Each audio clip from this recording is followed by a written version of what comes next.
What if the most powerful financial move a billionaire can make is giving money away, not investing it, not hiding it in offshore accounts, not buying real estate, giving it away? It sounds counterintuitive. It sounds generous. It sounds like the kind of thing that should restore your faith in humanity.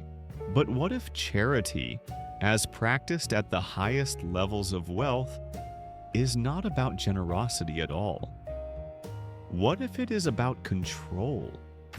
Today, we are going to pull back the curtain on one of the most sophisticated financial and political mechanisms ever constructed. A mechanism so elegant, so well designed, that most people never question it, because it looks like kindness. Let's start with a number. In 2022, American billionaires donated over $196 billion to charitable causes. The headlines celebrated, the world applauded, and why wouldn't they? Schools were funded, hospitals were built, diseases were researched. But here is the question nobody asks in the moment of applause. Who decided where that money went? Not governments, not elected officials, not the public. The billionaires did. And that distinction, that single quiet distinction, changes everything. Here is how the system works. When an ultra-wealthy individual donates to a private foundation or a donor-advised fund, they receive an immediate tax deduction. In the United States, that deduction can be as high as 60% of their adjusted gross income. They remove that money from taxable estate, and in return, they maintain complete control over how, when, and where it is deployed. They get the tax benefit now. They keep the influence forever. This is not charity in the way you and I understand charity. This is capital, repositioned, restructured, and redeployed, with a better public image and a lower tax bill. To understand how deep this goes, you need to understand three instruments that the ultra-wealthy use. Not as financial products, but as power tools. The first is the private foundation. A private foundation is a legal entity that a wealthy individual or family creates and controls. They fund it, they run it, they decide its mission. The Bill and Melinda Gates Foundation, the largest private foundation in the world, has an endowment of over $70 billion. It funds vaccine programs, education initiatives, and agricultural development across the globe. But here is the architectural truth. Bill Gates, through that foundation, has more influence over global health policy than most elected governments. He sits at tables that no ballot ever granted him access to. All of it, through a structure that pays no income tax and answers to no electorate. The second instrument is the donor-advised fund. A donor-advised fund, or DAF, is sometimes called a charity savings account. A wealthy person deposits money into the fund, receives an immediate tax deduction, and then distributes that money to causes over time. Sometimes years, sometimes decades later. There's no legal requirement for when the money must be distributed, which means the wealthy donor can park hundreds of millions of dollars, collect the tax benefit immediately, and then decide, at their leisure on their timeline, what causes deserve funding. In 2022, donor-advised funds held over $230 billion in assets in the United States alone. A significant portion sitting, not deployed, not helping anyone, while the donors had already received their full tax deduction. The illusion of giving, the reality of holding. The third instrument is the most subtle: narrative control.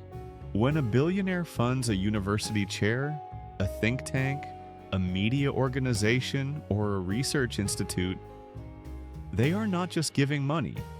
They are purchasing intellectual real estate, the Rockefeller Foundation shaped the direction of American medicine in the early 20th century, funding research that elevated pharmaceutical approaches and built an entire medical infrastructure around a particular model of healthcare. The effects are still felt today. When you fund the institutions that produce knowledge, you shape what knowledge gets produced. When you fund the organizations that form public opinion, you shape what opinions are formed. This is not conspiracy. This is strategy. Sophisticated, legal, and remarkably effective strategy. Now let's go one level deeper. Because this isn't just about money, it's about power. In democratic systems, power is theoretically distributed. One person, one vote. The government represents the people. That is the design. But philanthropy at the billionaire level creates a parallel system of influence, one that operates outside the democratic process entirely. Consider this.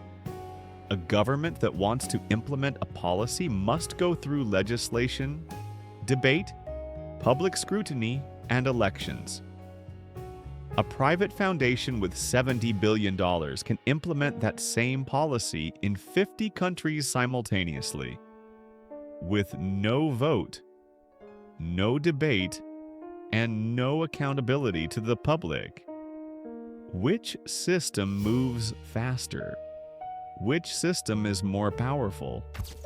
George Soros, through his Open Society Foundations, has spent over $32 billion funding civil society organizations, legal reforms, and media outlets across the world. Charles Koch, through his network of foundations, has spent comparable amounts funding libertarian think tanks, university programs, and political organizations on the other side of the spectrum.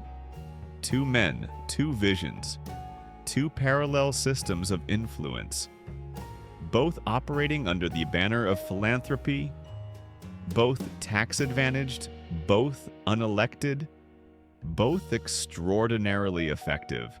This is not illegal. This is not hidden. It is operating in plain sight, protected by tax law, celebrated by the press, and largely misunderstood by the public. Now, you might be thinking, what does this have to do with me? I am not a billionaire. I don't have a private foundation. Here is why it matters. First, understanding this system protects you from being manipulated by it. When you see a billionaire announce a $10 billion donation and the media erupts in celebration, ask the question nobody is asking. Who controls where that money goes? What agenda does it serve? What tax benefit did they receive?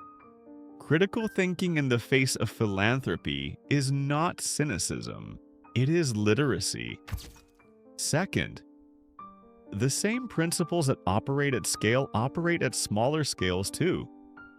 The concept of a donor-advised fund is accessible to individuals with far less than $1 billion. In the United States, you can open a DAF with as little as $5,000. You can receive the tax deduction now, invest the funds, let them grow tax-free, and distribute them on your own timeline. This is a legitimate legal strategy used by sophisticated investors that most people have never heard of. Third, and this is perhaps the most important point, understanding how power concentrates through the control of institutions should inspire you to think about where you concentrate your own influence, at whatever level you operate. In your community, your industry, your network, power does not only live in governments and boardrooms. It lives in the people, organizations, and ideas that you choose to fund with your money, your time, and your attention. The charity illusion is not a villain's plot. It is a system built over decades, legally constructed and extraordinarily sophisticated. The people who use it are not necessarily evil. Some genuinely believe in the causes they fund. But the structure itself, the tax advantages, the unaccountable influence, the narrative control, serves the powerful far more than it serves the public. And now you see it. The question is not whether billionaires should give money away. The question is whether a society that claims to value democracy should allow private wealth to exercise the kind of power that only democratic institutions should hold. That is a question worth sitting with. Because the first step to changing any system is understanding how it actually works. If this changed how you see the world, subscribe to Sovereign Wealth.